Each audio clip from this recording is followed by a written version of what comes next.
Hey everybody, I'm Francesca Maximé, and welcome to this July edition of Inside Out with Natasha and Francesca. And we are joined today by two very special additional guests, one of whom you're familiar with, Lynn Min, a psychotherapist here in New York, and Dr. Dana Collins, who is the president of the New York Association of Black Psychologists. And just want to welcome you all, and of course, my co-host, Dr. Natasha Stovall, as we're here today on this steamy New York July day. Truly. And thank you to everyone for joining us. And thank you so much to Dana and Lynn for joining us today for what is going to be a great conversation about joy and resistance and why it's so important to understand cultural products in a deeper way and not just in an appropriative and a way that just makes them less important and less meaningful than they truly are. Yeah, thank you. And I think, when we were talking about sort of doing this show, part of it was we talk a lot about trauma or pathology, and we talk a lot about what is wrong or what isn't right.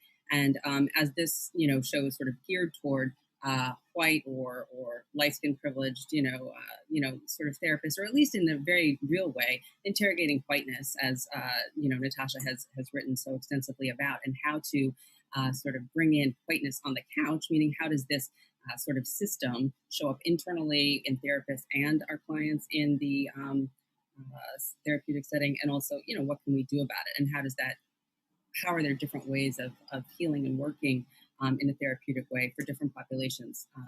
And so part of this conversation is about sort of the creativity, the joy, the spirituality piece that may be overlooked or maybe not really thought of properly when it comes to different populations, particularly populations of color. So maybe just opening with that, and maybe inviting our guests to sort of bring in a little bit of what we're talking about as it pertains to spirituality, creativity, and healing.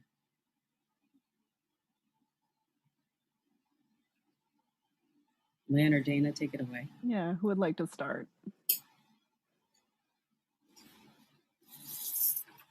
Dana, why don't you go first? Because I'm curious about some of the things that we talked about at the beginning before the show started. And I think that would be a good lead in to sort of where our conversation is going.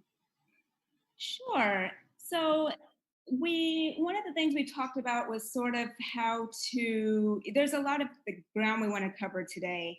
And so we were sort of talking about how to best introduce things, what the best way to make things flow was. And we definitely do want to be talking about this piece around cultural appropriation at the same time. And I think this sort of relates to something you mentioned, Francesca, like not spending too much time on the problem or defining the problem. So trying to kind of find a balance between talking about the problem, but then talking about these things that are good, these things that we do to sort of heal ourselves, to celebrate ourselves.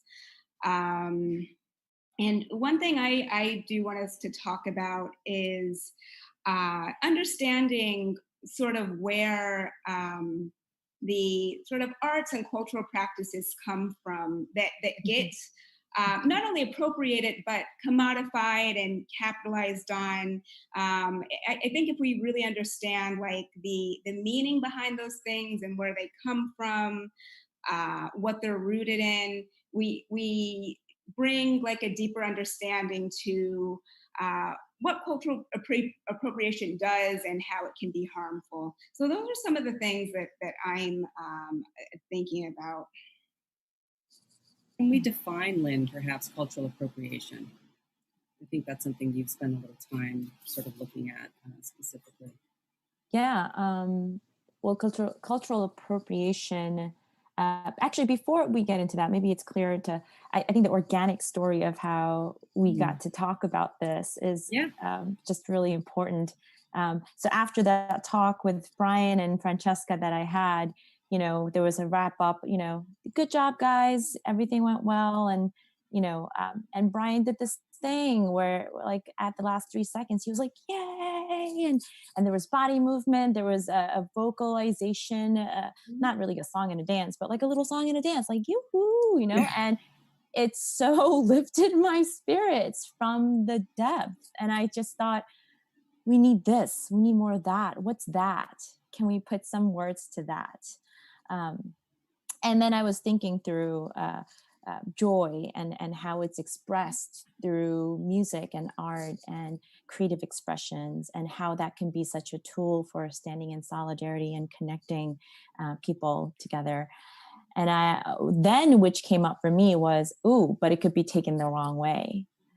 And so I was explaining to one of my friends and also to Brian, I used to go to LaGuardia High School, and I was a voice major. I was one of 2 Asian people in a sea of beautiful Black voices. And I always felt really small.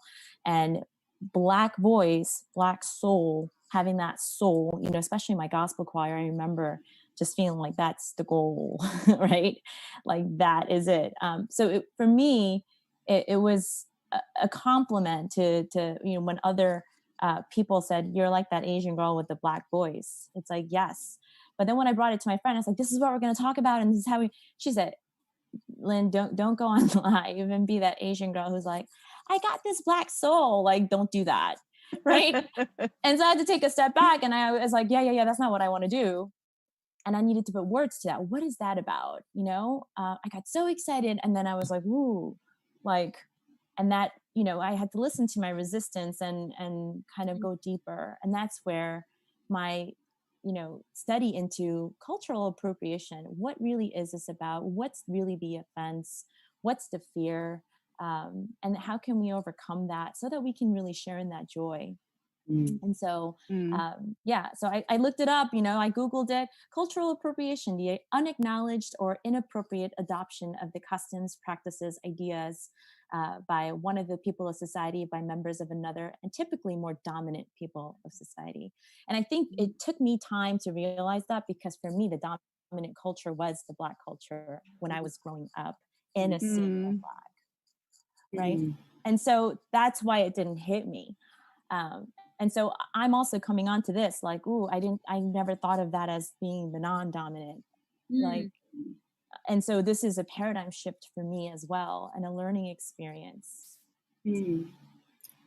It's so interesting to hear you say that, because again, I think we often think monolithically, even though we know better, but it's hard not to, right? And so you know, the intersections within the intersections, the layers within the layers, right? And how is it that even though, you know, you are self-identified as a Korean American immigrant and therapist, that there's also in your mind this sort of internalization of, well, the majority here, the dominant piece here is actually the Black experience, and I'm not part of that, and I want a piece of that, but how do I not co-opt that in a way that is disingenuous, I guess, or exploitative? Or it's also like, why is it offensive? I want to be like y'all. Like, I'm saying y'all are great, you know, like why, you know, so it's like, I can't say one or the other. And it's like, okay, so how do I then learn and kind of take this, okay, teach me, I want to learn. What is this about? Why is this offensive? And studying deep into it, you know, and even having that pre-conversation, which I always love, the pre-conversation before the conversation. It helps me feel like, it helps me give direction to, like, what am I going to process now? Where am I going? And it really went into, okay, I get it. And why do I get it?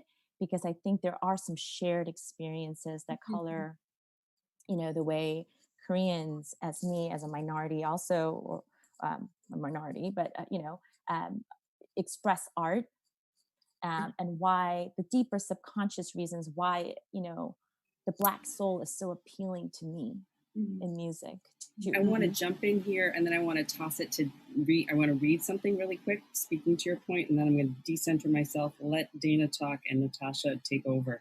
But this is a piece from Healing Resistance, the book by Kazuhaga, and it was a little excerpt that kind of speaks to what you're talking about.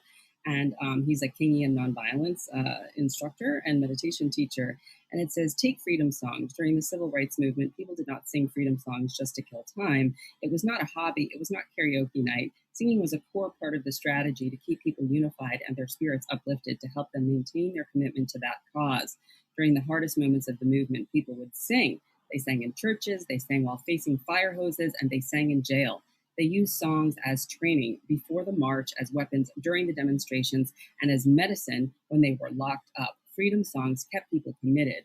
And I have heard many elders tell stories about how they would not have made it through the movement if not for those songs. Singing kept them alive. And as John Lewis lies in state in the nation's capital right now, I think it's important to kind of remember the ways in which this is alive for us right now. So, Dana, what are your reflections here?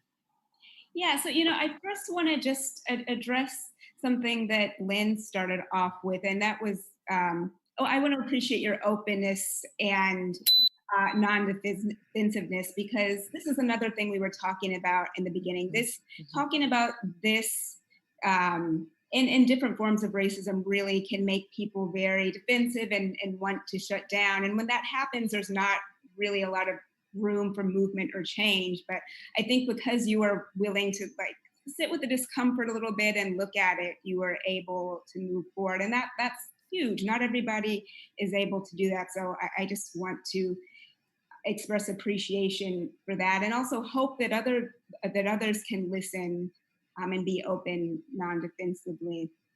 But yeah, Francesca, I remember you sending that to us and reading it and really thinking that it was just a really powerful comment on, or maybe even sort of summary about what we're talking about here. And one of the words that was used was medicine, like this was a healing thing. It wasn't just, for entertainment. There was something about it that brought joy, but that wasn't the main thing. These songs were used to get people through a really, really difficult time where it might have been really easy to give up. But I think what these songs did is they not only brought people together, which is a really important cultural value, this communalism, this togetherness, this reliance, this interdependence.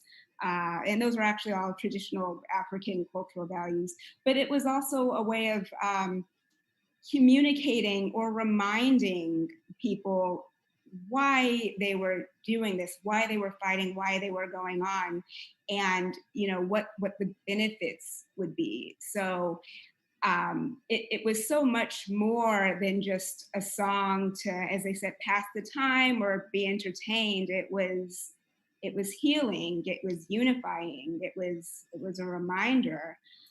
So it was a really powerful thing. And actually a lot of more modern African and African American music really has its roots there, and the civil rights movement. But even before then, there was the songs that were the songs that African slaves and then later African Americans sang. And within those, there was sort of a recognition that singing, using the voice, expels some energy, and that in order to heal trauma, in order to process difficult feelings, that the body has to be involved. So it's really a complex issue, and it's I think really interesting to dig deeper into what these songs and these other practices mean. I'm thinking as you're speaking, Dana, that part of what you're getting at and that I'm hearing is that the history of African descended people in North America is completely a history of resistance. And that resistance is both expressed sort of like strategically through action, but also through people's use of, African rooted cultural practices.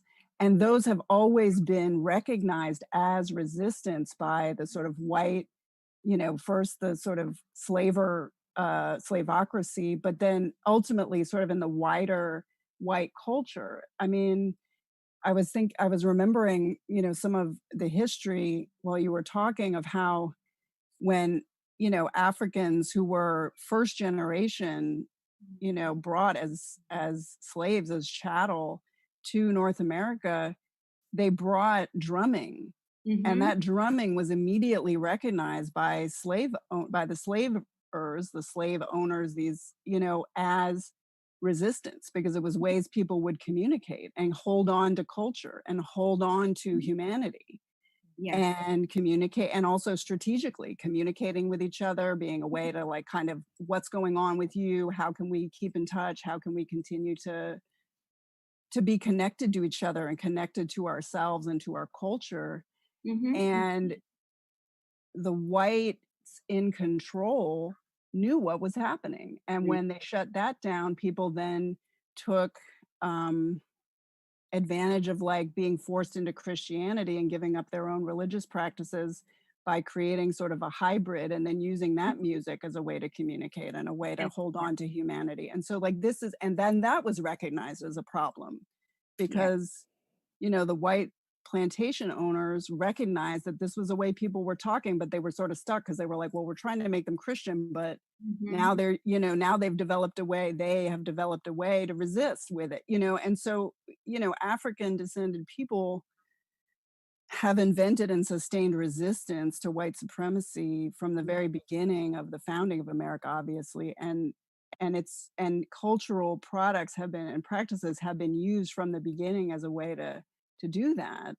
And because we don't learn this history, people like Lynn, who are very much interested in kind of, it's interesting to me how the people who are non-African descended people recognize the power of it, and they recognize the resistance of it, and they're both attracted and afraid depending on where they sit.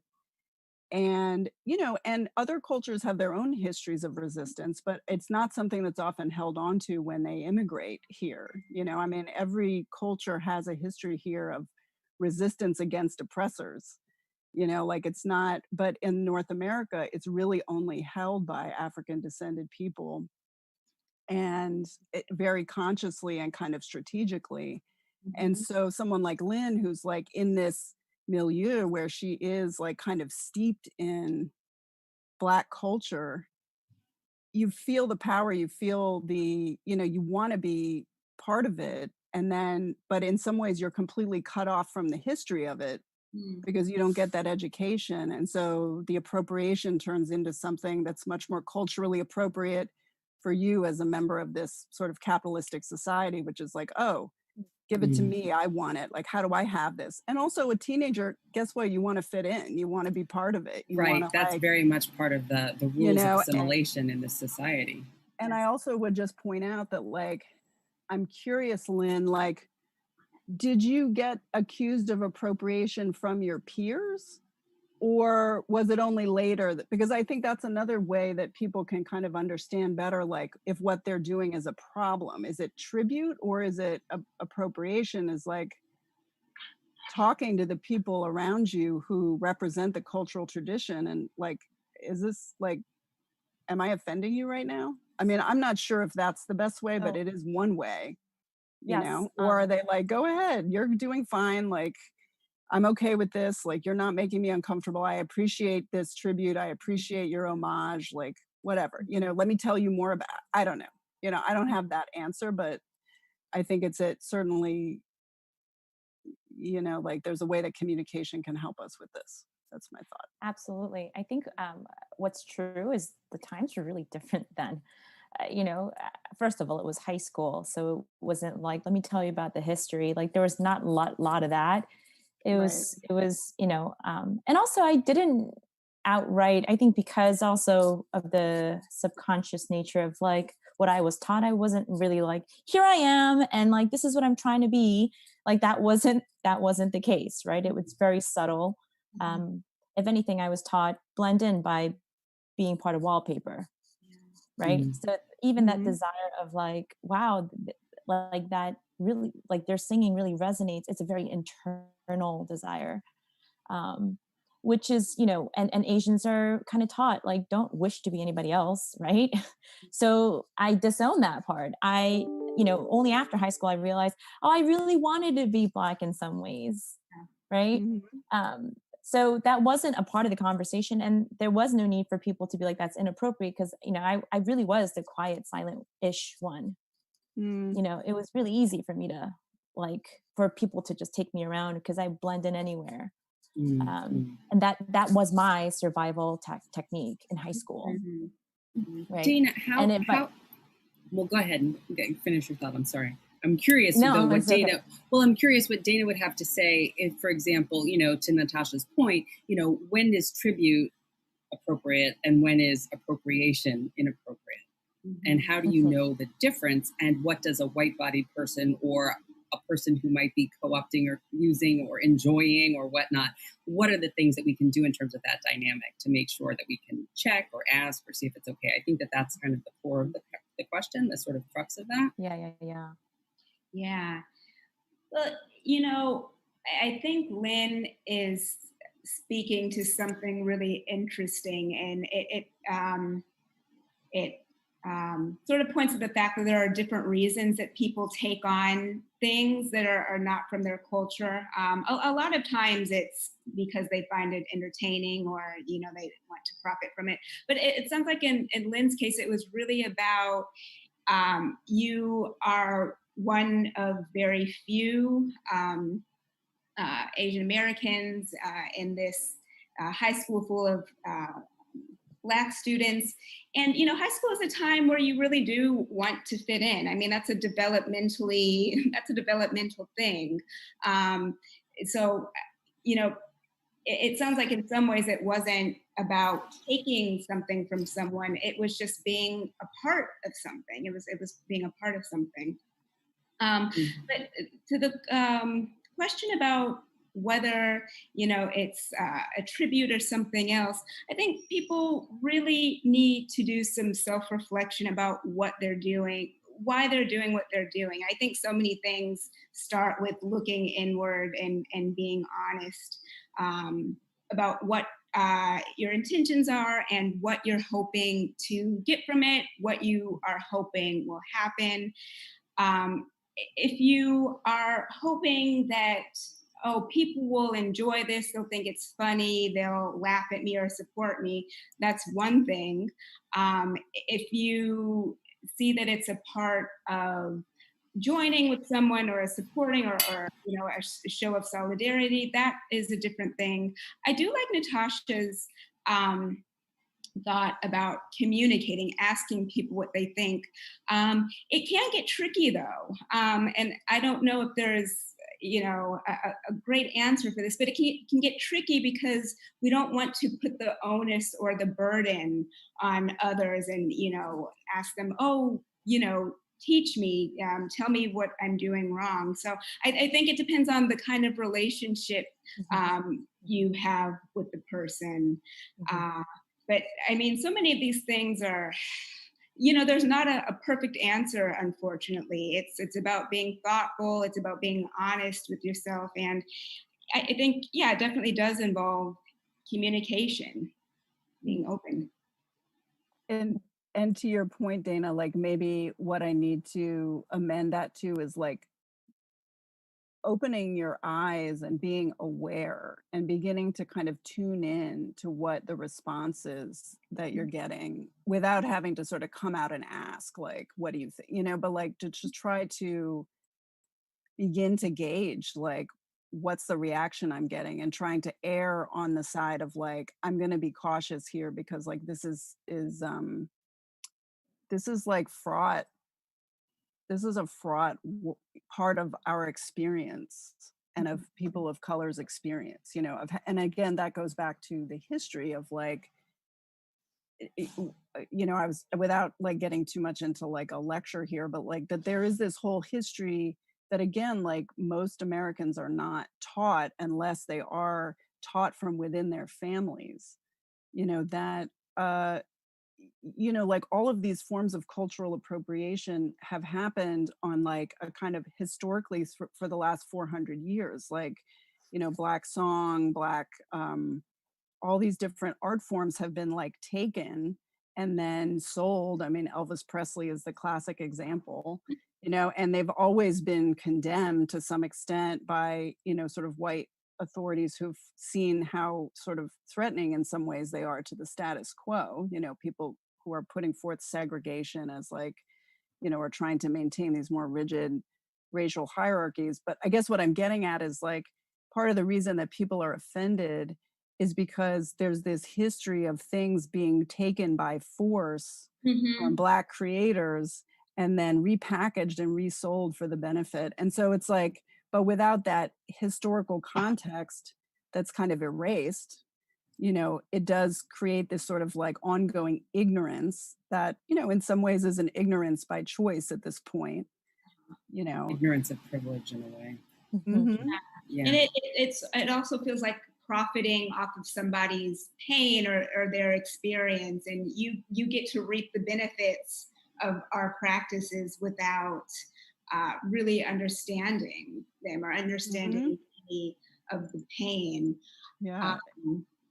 Yeah, Natasha, you made a really another really interesting point about what families teach their children, what they teach each other, and I think another way to sort of address the issue of cultural appropriation is to get more in touch with yourself and your own history, your own culture. And I know that white people sometimes feel like they don't have a history or a culture or race, but that's not true in many, many ways. There is ethnic white culture, and then there's American white culture. And I think it's a good idea to explore those things, because I think if people have like a firmer grounding within themselves and in their community, they already have something and don't need to take from somebody else in the same way. Mm-hmm. Mm-hmm. Yeah, I think that's so beautifully said. And, there's sort of a jokey, Michael Harriot is a tweeter, he's a journalist on Twitter. He's a tweeter. And, he just sort of said it funny because it kind of can cut both ways. And also we could just introduce a little humor into the conversation, because it is heavy. He tweeted the other day, "We love to talk about how Black America turned its pain into the blues, jazz, rock, and hip hop, only to have it co-opted by white America. But no one ever mentions the most offensive cultural appropriation, how Albert Einstein stole Frederick Douglass's hair." And I just think that's adorable, but also points to precisely what we're talking about. And the idea of, what is original and what isn't, and in terms of, can we have and create or reclaim or recreate our own origin story.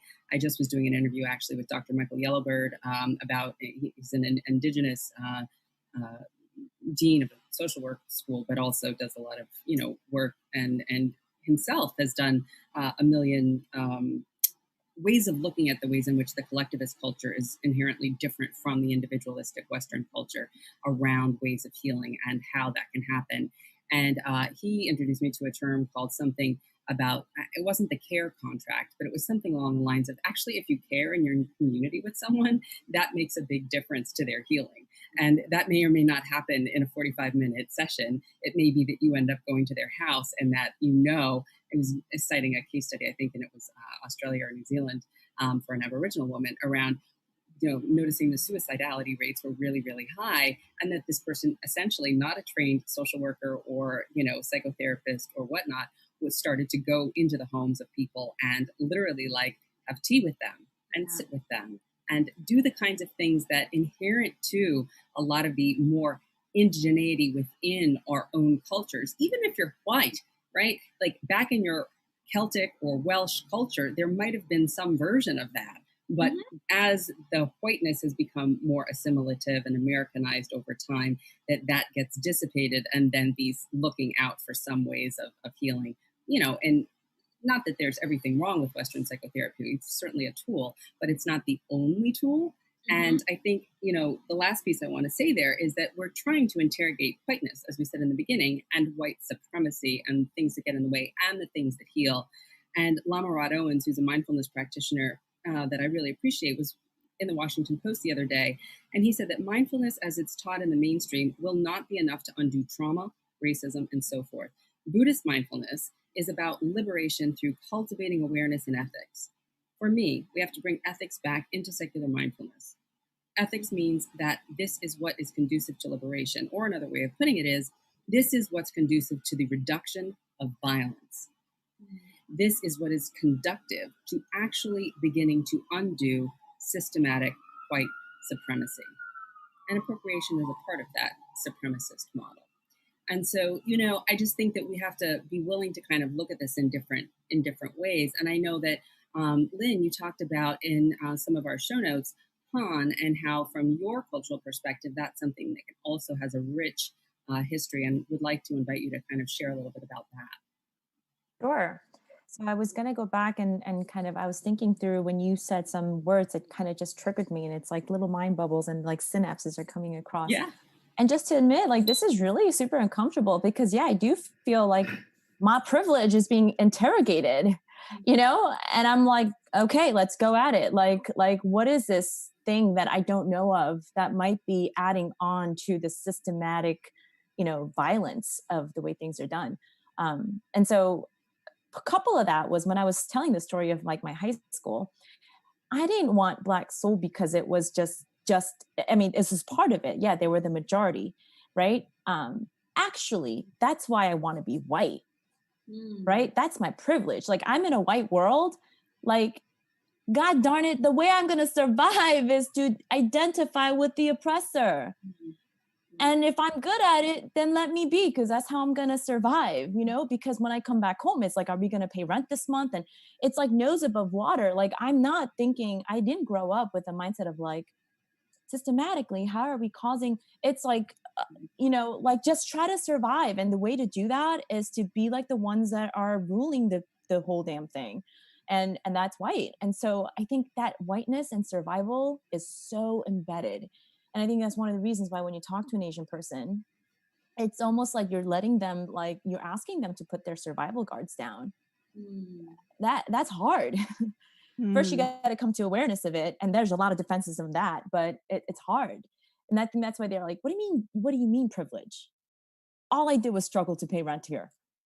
What are you talking about? Like it's so disconnected from them that they might play into a systematic thing. So I think that's one thing that's, again, kind of like reminding me, wow, like there's just so much work for my people too, to come into awareness of, yeah, what is my rightful place and how do I add on to the systematic thought? But in my high school, it was more like a connection. Like when people say to me, like, you're like that Asian girl with the Black soul, it's because they don't know the Asian soul. What they're really saying is you have soul, right? And that was the primary expression of soul, was that it was Black. And so I wanted Black soul, but really what I really wanted was, I was tapping into like my cultural origins of Han too, right? When you think about, like, when I think about all the ways that I've looked up to Black soul or Black music, or it's all in the context of spirituality. My dad was a pastor, so I mean, church music was huge. And so I get it, like this like guttural noises to the unknown higher power of like, save us, when will you come for us? I mean, those are like, it's been forged in the sufferings of my people. And so, I understand that. And I think that was the draw. And so this word Han comes from, it's like it's an expression of anger, resentment, unfinished like angst and grief and despair. And it's a thing that a people feel, it's a collective angst, it's a collective sorrow. And it developed, usually when we talk about Han, we talk about the Japanese occupation, so it's interesting. I had sent Brian a little clip of a Korean guy. He's like, let me talk about cultural appropriation here. And halfway through the video, he's like, I understand why, why Koreans, or he's a Korean guy and he's giving a lecture in a Korean university. And he's like, yeah, why are they so sensitive? Like, I can't do anything without, like offending somebody, or playing into some stereotypes. And he kind of joins people with that. But then he like turns it around. Then he says, but what do y'all feel when you see this? And it's the picture of the rising sun. that flag, the symbol that Japanese people had. And it's funny because I was detached from that. I was looking at this like, what about it? As a second gen Korean American, I'm like, what about it? There's nothing to me in this, right? But he was saying, and I saw how the reaction of like the people that are watching it are going, oh no. And he was able to kind of draw in how like this is what we're talking about. Well, the trauma, the intergenerational piece there. Yeah, and I think that that's really critical because, and because I'm going to have to leave the show a little bit early today, Natasha, thank you so much for being able to, sort of wrap up for the last 15 minutes. And I don't mean wrap up, I mean continue the conversation because we still have a substantial period of time. But just to sort of, say my piece as I'm sort of beginning to transition out, that this idea of the trauma, the intergenerational trauma, and someone earlier, Dana, it might have been you, mentioned the way in which the singing actually is somatically inclined, the way in which it's reverberating. And as someone who is a somatic psychotherapist and understands a little bit more about the nervous system and the neuroscience and the ways in which polyvagal theory and these other kinds of things influence how we are, and also the mirror neurons and the co-regulation and what it is to be in community. What are the manifestations of what collectivist culture is actually doing in terms of bringing in the healing in ways that aren't obvious to Western psychotherapists, but have been in existence for millennia in all of these various ways, out of some of the things you're talking about, like this sense of angst around this cultural, piece, and how we also have the cultural somatic trauma, if we are white-bodied or light-skinned privileged, of colonization and enslavement and genocide, but it's inverted in a way, and it takes the form of the narcissistic, grandiose oppressor, which tends to be more, separated and aversive if we're using attachment language, and avoidant, as opposed to this more sort of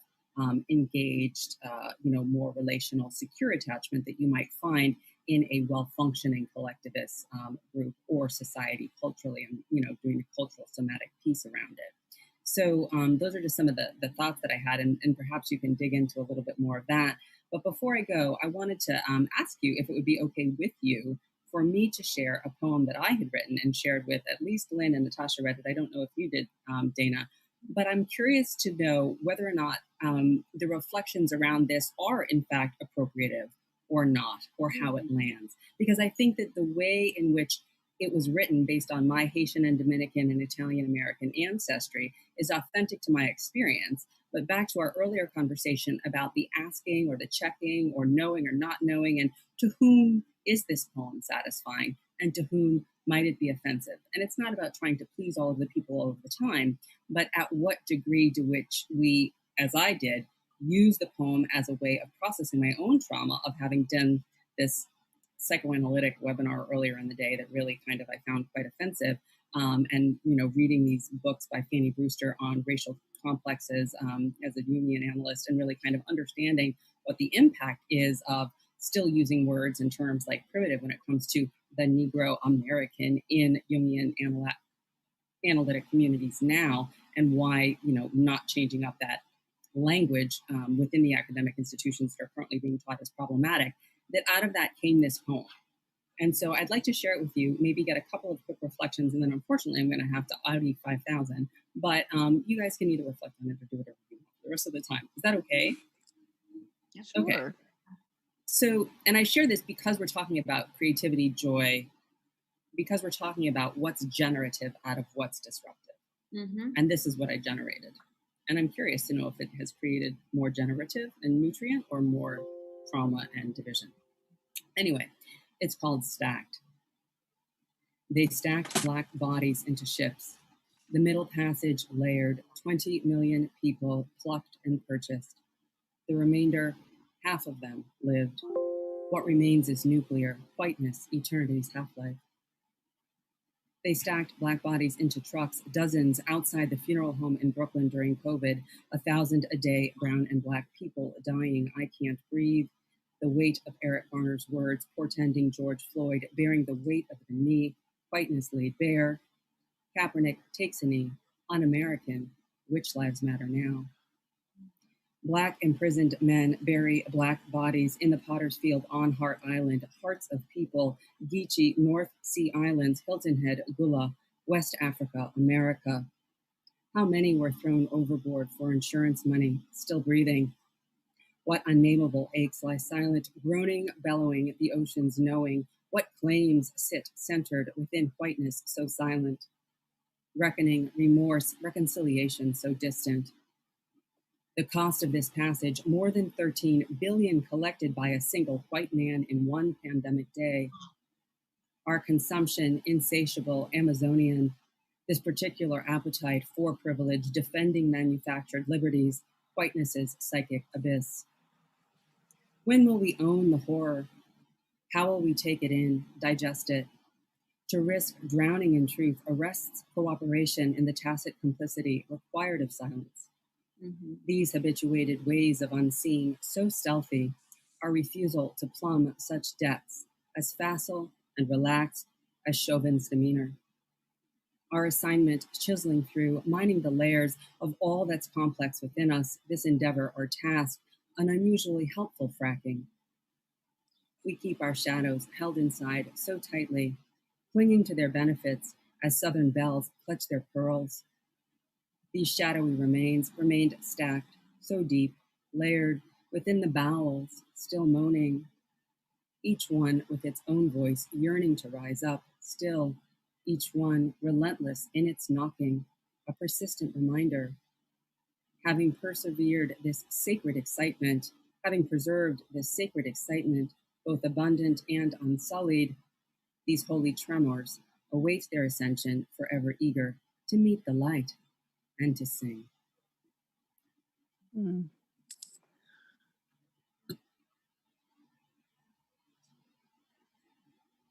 It's a powerful poem. Yeah, I don't even quite have the words right now. I thought it was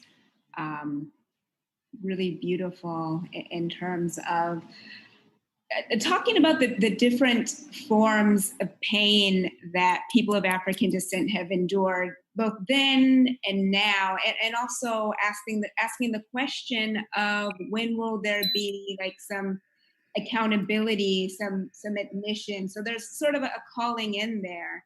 And then I really liked the way that it ended. You know, there was some hope, you know, the idea of ascension. And it didn't just leave it at this place of pain or hopelessness, which I think happens a lot. It's really, I don't want to say easy, but it can happen that when we are experiencing or discussing trauma, we can really get inundated and buried in it. And that's part of it. We do have to get in touch with it, feel it, experience it, but that's not the end of it. There has to be some balance and, you know, having some time away from it, having some time to heal. And yes, again, part of healing is being in touch with it, but that's not the only thing. There's more to it. Thank you for sharing that. Yeah, thank you. Well, Francesca, thank you for sharing that. Yeah, I think it really was powerful, and I think it is offensive, and I think it should be. It arouses a lot of discomfort that's needed for disruption. You know, so I think in some ways we need more art forms that kind of can disrupt us in our little comfortable bubbles. Like the image of body stacking, that makes me very uncomfortable. You know what's happening around the corner in Flatbush. Absolutely. You know? And the fact that like it's happening right around the corner, like you said, right? And that I'm okay, like should be a little uncomfortable. So I think sometimes it's just like this acknowledgement that when we speak truth, you know, the ones that really matter will disrupt something. And so thank you that it is a little offensive. Thank you for that. And to Natasha's point, and I'll turn it over to you, and I'll unfortunately have to move on as I have another engagement for self-care, is that Natasha, you talk a lot about cognitive dissonance, and perhaps that's part of what this can go into in terms of why that's our moral imperative, to go back perhaps to what Lama Rod was talking about in terms of, in that Washington Post article, the ethical component to undoing whiteness and collective liberation, and how perhaps these creative pieces can be part of that. So thank you so much again to our fearless producer, Brian. I'll turn it over to you all, and thank you, and I will see you all next week.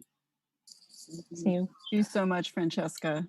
And I know that you have to leave, but and that she has to go, but I'll just say that I heard in that poem like a lot of kind of breaking denial, like really, trying to create, inescapable images that kind of tie things together in terms of the suffering that our society tolerates, and normalizes, that is mostly held by Black bodies, Black and brown bodies, and disproportionately Black and brown bodies, and that is like both traumatic, especially for people who have who are experiencing it directly and for whom that's experience near, and yet it's also paradoxically necessary, in a lot of ways for people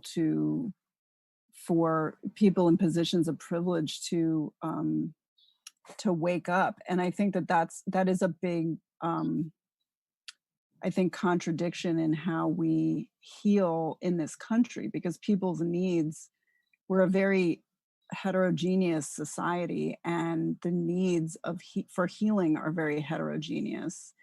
And the healing needs, the needs of kind of people from the dominant culture, like white people who make up many of the people who are in therapy. So like this sort of has to do with our role as therapists.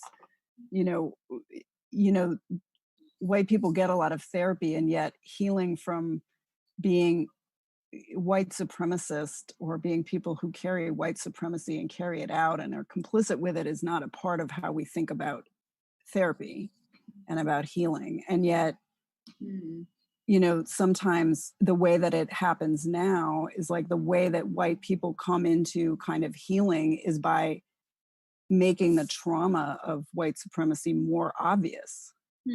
And so like there's this thing that I've heard a lot of people express, like, why does it take death?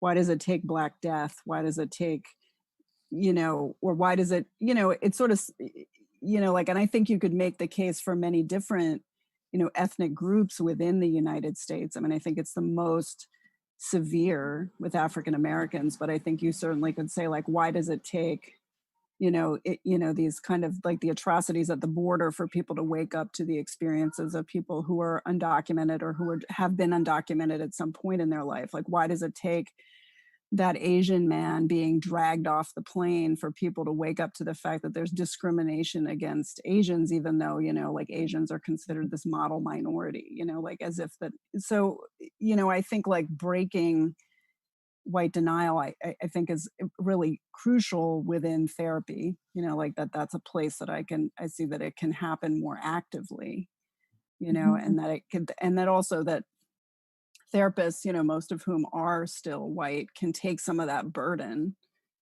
of, and be more active, and, can begin to sort of create more ways to kind of wake themselves and also their white patients up to the fact that a lot of times one of their coping mechanisms for maintaining this kind of white supremacy position is to make people of color and mostly African descended people take all of the emotion and to hold all of the affect, all of the not just the pain but the joy, and then deal with the fact that like you can't just take it.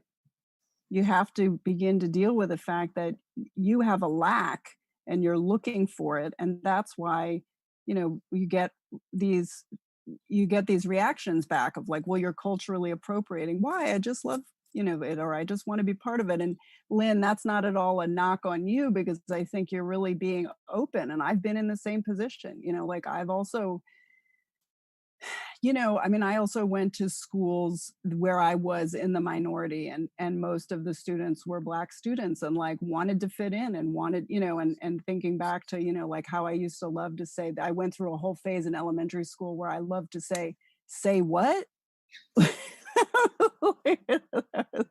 I mean, I'm kind of dating myself because it was like the late 70s, but like, I really in some ways was just like, wanted to be Black, partly to fit in, partly because it was cool, you know, without really taking in like the trauma that Mhm. grows out of. And yet also, you know, kind of feeling that on a deeper level, a lack within my own experience as like, and you know, it's like very obvious, I think, when you're surrounded by, you know, Black people that like, whoa, there's something like that's present and kind of desirable that I don't have. And yet it's like, right. And I also don't have to worry about like, you know, all of these, you know, other things that being Black is a part of, but I'm not dealing with that. And I, you know, was privileged enough to be in a city, Washington, D.C. in the 70s when like Black history was part of the curriculum. So I did have the privilege of learning from a young age, like this is what being Black means. And that education, I think, or what the Black experience in America is, and that I think was very, very, very helpful because it really kind of like steeped me in more of like Black subjectivity, you know, and I don't want to always reduce things down to black and white. And it's interesting because like I would love to get a cohort together from my schools because there were Latino, Asian, you know, a lot, it was very mixed. And I would love to get a group together and talk about like what it was like and like what we think we gained from having this curriculum, which was very focused on Black history and really like centered Black history and Black art and, you know, was imperfect, but also like you really got that as a child and it was very normalized and very kind of like it's information, you know, that people need to understand who they are as white people and non-Black. And, you know, if we could have that, if we can create that more within policy and within the culture, then a lot of these problems would be lessened because people would understand who they are and what they're doing. So anyway, that's all to say that like I think there's a lot for white therapists to do with white clients, and I think also like, you know, Black and brown therapists to the extent that it feels possible, you know, and I think that's another conversation that I'd like to have at some point, like what, you know, working with white clients and what feels possible. Because there's also a long history of writing that's been done by Black and brown therapists about working with the countertransference from white clients and how that, you know, is, you know, can be of course problematic, but also like can actually like be a tool to then kind of do work, which by definition, you know, is both like healing, but also anti-racist with white clients. And I mean, therapists of color have really led the way there. And yet, of course, again, we don't know the history because it never gets talked about. So thank you so much for all of it. I mean, even just the space, I think what I'm realizing is, you know, so much more of this kind of graciousness and of space, like what Dana was saying in the beginning of like, where do we go? Where does the average person actually go to talk about stuff like this? And I think it's your graciousness and like the spaciousness that afforded me the courage to say, actually, if I think about it, it's this. Or like without that, I will hold on to my survival mechanisms. And what you know, I'm thinking back to like what I was talking with Francesca in my last conversation was like, the more Asians feel disempowered, the more they try to be white. And I think that's an important aspect of this is like the survival demands that people are under, which are very real. Which are very real. And we do have to wrap up. And Dana, I just want to kind of come back to you for, you know, just to wrap up. And, you know, I think, I mean, there's so much we could talk about, and we never really got to talk more about like cultural practices and sort of the healing aspect, which I think we're going to have to do like another show to focus specifically on that. But I wonder if there was anything sort of like that you felt like was that you still wanted to sort of say that was unsaid for you, or just like that, you know, like a sort of something that, you know, felt that was sort of maybe lingering for you that you just wanted to talk about briefly before we wrap up. You know, I don't think so necessarily, because I think this conversation went the way that it was sort of meant to. It felt organic and we addressed things sort of as they came up, and I think that, of course, we covered a lot and could continue, but I think, yeah, I like Lynn, really appreciate this space, and the chance to sort of examine ourselves and examine what is going on around us, and the chance to be sort of curious and like talk things through together, and sort of talk about some collective ideas for moving forward. Yeah, I mean, because the things we talk about are so complex, I think there are things that are unsaid, but at the same time, I think this was a really good, really powerful sort of starting point, if that makes sense. So I really appreciate it in a lot of ways. Thank you. Well, thank you so much to you both. This is Dana Collins and Lynn Min, therapists, both in the New York City area, who have been so gracious and so generous with their time today at Inside Out with Francesca and Natasha. And I just want to share with you both that you're more than welcome to come and talk with us anytime that you have time and interest in doing so. And I want to thank Brian Johnson for being our producer today, and to Solivity Live. Thank you for being our hosts. And, so much work to do, but it's good to connect with others doing the work and share ideas and also support with each other, because that's how we get it done. Thank you so much to both of you, and to Brian and to Francesca, who had to leave early, and see you next week. Thank you for watching Inside Out with Natasha and Francesca here on Solivity TV every Wednesday at noon. Solivity Magazine brings you the best in inspiration on Solivity TV. Check out our new shows.